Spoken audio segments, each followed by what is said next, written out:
Hello everyone, myself Mrs. Rajni Bhatia. Welcome to my class. Today we are going to start chapter number 3, Coordinate Geometry for class 9th. Coordinate Geometry जो chapter है ये related to graph है, लेकिन graph का बिल्कुल origin आपको समझेंगे आप यहाँ पे, आपको थोड़ा सा समझना होगा।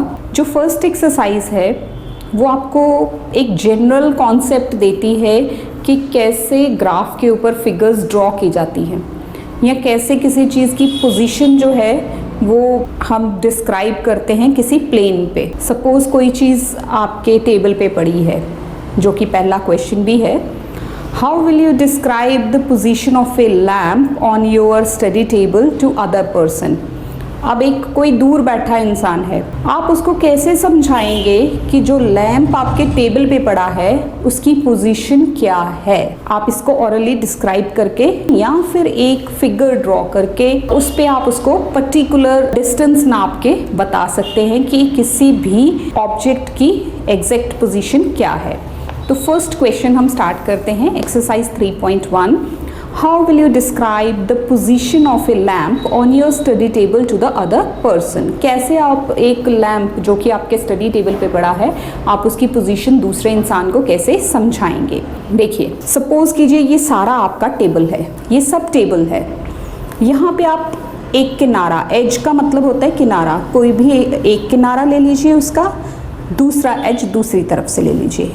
और ध्यान रहे पैरेलल एजेस नहीं लेने, परपेंडिकुलर एजेस लेने हैं, यानी कि वो एजेस जो 90 का एंगल बना रहे होते हैं। इस तरह से पूरा टेबल होता है ना आपके पास, ये देखिए यहाँ ये टेबल होगा, ऐसा कुछ टेबल होगा, ठीक है। तो आपने ये वाले एजेस लेने हैं, या आप ये वाले एजेस मतलब जो 90 वाले एजेस हैं वो आप लेंगे।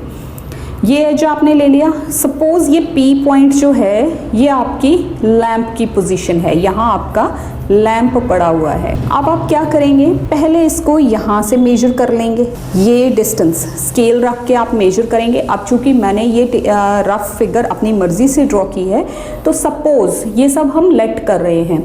जब आपके पास ये प्रैक्टिकली होगा तो आप एग्जैक्ट पोजीशन उसकी नाप के पता करेंगे, या स्केल से, या फिर अगर टेबल बड़ा है तो आप मेजरिंग टेप, जिसको आप इंची टेप बोलते हो, मेजरिंग टेप हम बोलते हैं, जो टेलर्स यूज़ करते हैं क्लॉथ की लेंथ मेजर करने के लिए, आप उससे भी इसको मेजर कर सकते हो। तो सपोज कीजिए ये आपके पास 30 सेंटीमीटर्स आ जाता है, ये पोजीशन यहाँ से, और इस तरफ से भी आप मेजर कीजिए इसको। Suppose let it be 25 centimetres. तो आप उसको कैसे समझाएंगे अपने फ्रेंड को कि मेरी लैंप की क्या पोजीशन है। The position of lamp is 30, 25 या 25, 30, डिपेंड करता है कि आप किस एक्सिस से पहले मेजर करते हैं। वैसे नॉर्मली हम इसको एक्स एक्सिस बोलते हैं, जो ये हॉरिजॉन्टल लाइन होती है ये एक्स एक्सिस होती है, और वर्टिकल लाइन को वाई एक्सिस बोलते हैं। तो पहले एक्स वाली रीडिंग लिखी जाती है, फिर वाई वाली। अब ये डिपेंड करता है कि आप यहाँ से अगर देखेंगे तो ये एक्स एक्सिस है, तो ये वाई एक्सिस होगा, तो 30 और 25। अगर आप इस साइड से देख रहे हैं तो फिर ये बेस हो जाएगी, ये एक्स एक्सिस हो जाएगी, ये वर्टिकल लाइन आ जाएगी। तो ये डिपेंड करता है कि आप कहाँ से, किस पोजीशन से उसको देख रहे हैं। तो पोजीशन ऑफ लैंप इज 30, 25 या 25, 30, इट डिपेंड्स। और आप इसको प्रॉपर मेजर करेंगे। मैंने तो आपको जस्ट एग्जाम्पल दी। Now second question, let us move to question number 2। A city has two main roads which cross each other at the center of the city. City के पास दो मेन रोड्स हैं जो कि क्रॉस करती हैं centre से, एक दूसरे सिटी के सेंटर में एक दूसरे को क्रॉस करती हैं। These two roads are along the north south direction and east west direction. North south direction में है और ईस्ट वेस्ट डायरेक्शन में है। All other streets of the city run parallel to those roads. जितनी बाकी streets हैं, गलियां हैं सिटी की, वो कैसे, वो जो मेन दो रोड्स हैं उनको, उनके पैरेलल जाती हैं वो सारी। All other streets of the city run parallel to those roads and are 200 meters apart. उनके बीच का डिस्टेंस, उन स्ट्रीट्स के बीच का डिस्टेंस 200 मीटर्स है। There are about 5 streets in each direction. Her direction में 5 स्ट्रीट्स हैं।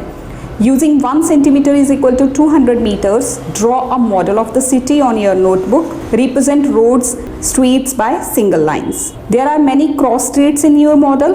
अब आप जो मॉडल ड्रॉ करेंगे उसमें क्रॉस स्ट्रीट्स काफ़ी आएंगी. Each cross street is referred to the following manner. If the second street running in the north-south direction and fifth in the east-west direction meet at some crossing, then we will call this cross street 2-5. Using this convention, find first part is how many cross streets can be referred to as 4-3 and how many cross streets can be referred to as 3-4.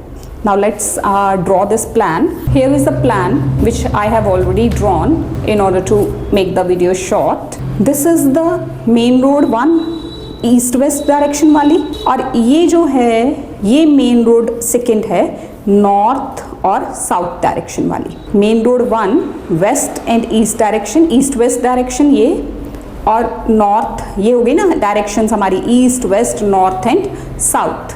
ये हमारी दो main roads हैं, east west और ये north south. North south को भी मैं clear दिखाने के लिए इसको कलर से आपको कर देती हूँ ताकि आप कलर से इसको देख सको. हियर इट इज़, ये north south and this is east west. अब आपने इनके पैरेलल 5 स्ट्रीट्स ड्रॉ करनी है. तो पहले मैंने ईस्ट वेस्ट के पैरेलल ये street 1, street 2, street 3, street 4, street 5 draw किए. फिर हमने नॉर्थ साउथ के पैरेलल 5 स्ट्रीट्स ड्रॉ करनी है, street 1, street 2, street 3, street 4 and street 5. तो ये हो गया आपका मॉडल जो आपको बोला गया है. और ये भी कहा गया है कि इनके बीच का डिस्टेंस, ये जो आप 1 सेंटीमीटर ले रहे हो, 1 सेंटीमीटर कितना है एक्चुअली 200 मीटर्स के बराबर है. This is given in your question. 1 centimetre is equal to 200 metres. देखिए ये जो मेन रोड्स हैं ये आपस में कहाँ क्रॉस कर रही हैं, दिस पॉइंट ओ पे. ये सेंटर ऑफ द सिटी है. बाकी स्ट्रीट्स जो हैं वो इनके पैरेलल हैं. ये street 1 along west east direction, ये 2, ये 3, 4, 5, इसी तरह से यहाँ से.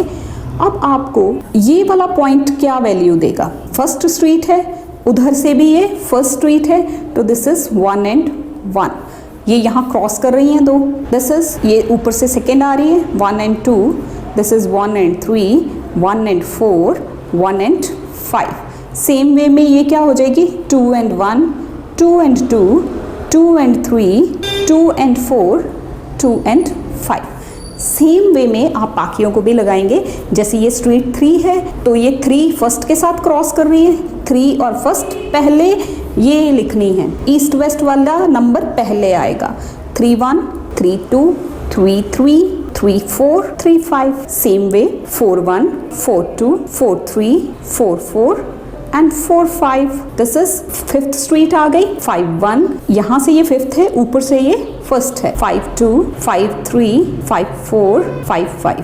दीज आर द पॉइंट्स जहाँ पे ये स्ट्रीट्स आपस में इंटरसेक्ट करी, काट रही हैं, क्रॉस रोड्स बन रही हैं. तो फर्स्ट पार्ट क्या था, how many cross streets can be referred to as 4-3. अब देखिए 4-3 एक ही पॉइंट है, ये 4-3 है. तो 1 स्ट्रीट आपको हर जगह पे ऐसे 1 street can be referred as 1 cross street जहाँ पे क्रॉस कर रही होगी 4th और 3rd, 4th east west direction से और 3rd नॉर्थ साउथ डायरेक्शन से. तो ये रही, ये कितनी है, एक ही पॉइंट है ना 4-3. आप यहाँ पे सारा चेक कर लीजिए, आपको 4-3 का एक ही पॉइंट मिलेगा. 1 cross street can be referred as 4-3. Now second part is how many cross streets can be referred to as 3-4. अब देखिए 3 मतलब ईस्ट वेस्ट से 3rd स्ट्रीट और वहाँ से 4th. This is 3-4, here it is 3-4. Different colour से मैं आपको दिखा देती हूँ ताकि आप इजीली इसको कर सकें. This is 3-4. तो आप इसका भी क्या आएगा 1 स्ट्रीट, उसका भी आंसर यही आएगा कि 1 street there is only 1 cross street. 1 आप ऐसे लिख लीजिए, B part, there is only 1 cross street referred as 3-4. This is the city plan. Look at the city plan again. Here is the city plan and these are the answers of the 2 parts which are given over there. Thank you students. This is all about exercise 3.1. Let's move to next exercise in the next video. I hope you have got it. इसको थोड़ा सा ध्यान से देखेंगे, थोड़ा सा ध्यान से पढ़ेंगे तो आपको easily समझ आएगा. Thanks a lot. Thank you very much for watching this video. ਇਹ ਦੋ ਵੀਡੀਓਜ਼ ਮੈਂ ਤੁਹਾਡੇ ਲਈ ਹੋਰ ਸਿਲੈਕਟ ਕੀਤੀਆਂ, ਉਮੀਦ ਹੈ ਤੁਹਾਨੂੰ ਇਹ ਵੀ ਪਸੰਦ ਆਣਗੀਆਂ। ਨਾਲ ਹੀ ਤੁਹਾਡੇ ਨਾਲ ਸੰਬੰਧਿਤ ਇਹ ਪਲੇਲਿਸਟ ਵੀ ਮੈਂ ਅਟੈਚ ਕਰ ਦਿੱਤੀ ਹੈ। ਉਮੀਦ ਹੈ ਤੁਹਾਨੂੰ ਮੇਰੇ ਵੱਲੋਂ ਕੀਤੀਆਂ ਜਾਣ ਵਾਲੀਆਂ ਇਹ ਐਫਰਟਸ ਜ਼ਰੂਰ ਪਸੰਦ ਆ ਰਹੀਆਂ ਹੋਣਗੀਆਂ। ਚੈਨਲ ਨੂੰ ਸਬਸਕ੍ਰਾਈਬ ਜ਼ਰੂਰ ਕਰੋਗੇ। Thank you very much. ਮਿਲਦੇ ਹਾਂ ਅਗਲੀ ਵੀਡੀਓ ਵਿੱਚ।